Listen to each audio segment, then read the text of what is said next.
I had a piano teacher who, which is so influential to me in so many ways, but she had some toddlers when I was taking piano lessons. And while my sister was taking a piano lesson, I would watch the toddlers and then we would switch. And the piano teacher would always tell us what verses she was working with the girls on while she was teaching my sister the piano lesson. And so we would work with those girls and we would go through the verse and we would read it to them several times, and then we would start leaving out a word. And then the girls at the age of 1.5, 2 would start saying the word that we missed, that we were leaving out. And eventually they could say the whole verse by themselves.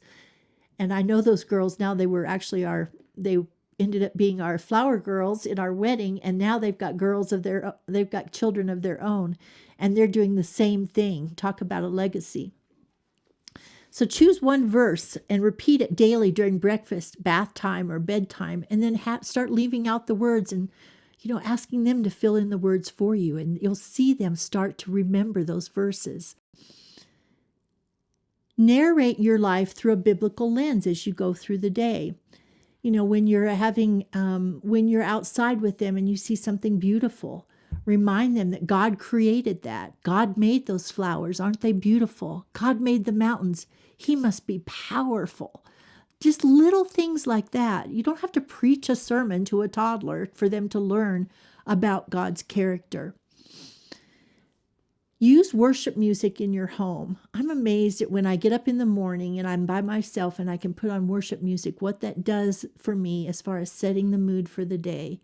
It does the same thing for your children. Toddlers absorb theology through music.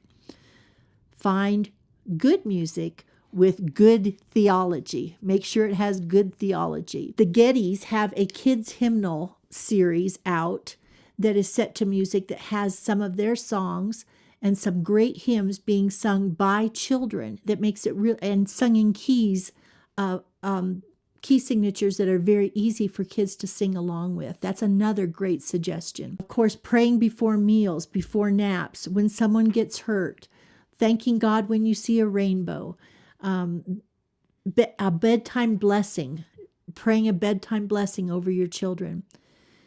Decorating their rooms with scripture. These are all things surrounding them from a very early age with the truth of God and the gospel.